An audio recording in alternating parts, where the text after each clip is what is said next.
Comment photographier en pleine lumière? Entre midi et 14 h, là où le soleil est au plus haut dans le ciel, on va voir plusieurs conseils et astuces pour photographier dans ces conditions.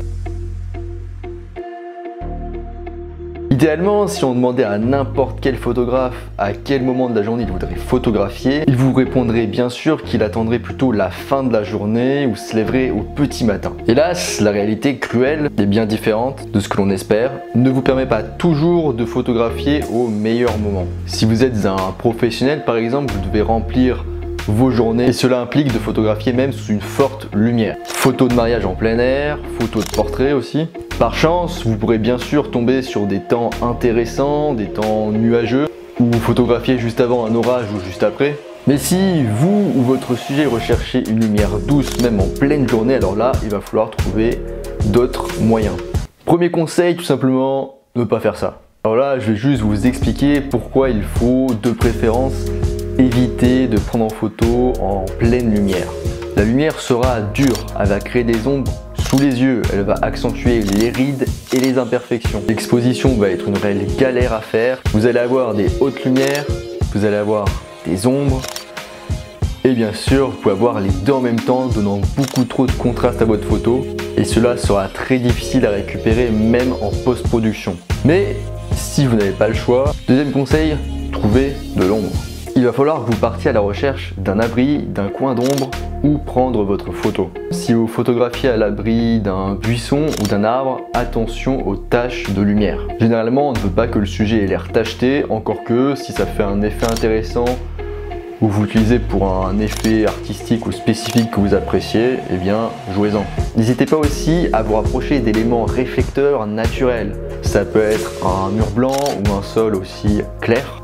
Les réflecteurs vous permettent de travailler la lumière et de la renvoyer de manière beaucoup plus douce qu'elle ne l'est. Troisième conseil, créez vous-même de l'ombre. Si vous ne trouvez aucune ombre, apportez par exemple un parapluie, un grand réflecteur ou diffuseur. Vous pouvez aussi créer vous-même votre diffuseur avec par exemple un grand drap blanc. Si vous êtes amené souvent à photographier en plein soleil, pensez à investir dans ce type de matériel.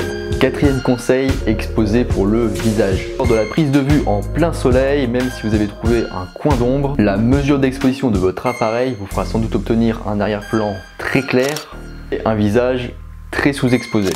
Pour éviter ce genre de problème, dans ce cas, passez en mesure spot et faites la mesure de l'exposition sur le visage de votre sujet. Autre astuce, vous pouvez aussi essayer de vous rapprocher au maximum de votre sujet, quitte à ne prendre qu'un visage très serré. Vous pourriez tout de même finir avec un peu de haute lumière en arrière-plan, mais pas de souci, c'est réglable ensuite en post-production, sur Lightroom notamment. Cinquième conseil, utilisez la lumière du soleil à votre avantage. Utilisez notamment cette lumière en backlighting, c'est-à-dire qu'il va falloir positionner la lumière dans le dos de votre sujet. Ce type de lumière vous permet de faire deux effets principaux, notamment tout ce qui est silhouette, mais aussi tout ce qui est effet de halo autour de votre sujet. Si vous prenez une photo de portrait, faites quand même attention à la lumière qui peut venir au bout du nez de votre sujet. Sixième conseil, un peu de post-production sur Lightroom. On parlait donc précédemment de la surexposition qui peut avoir lieu en arrière-plan. L'option par exemple de diminuer les hautes lumières, éventuellement diminuer les blancs. Vous pouvez aussi rajouter un petit effet de vignettage si besoin. Enfin, si vous avez une grande surface à corriger au niveau des hautes lumières, n'hésitez pas à utiliser le filtre gradué.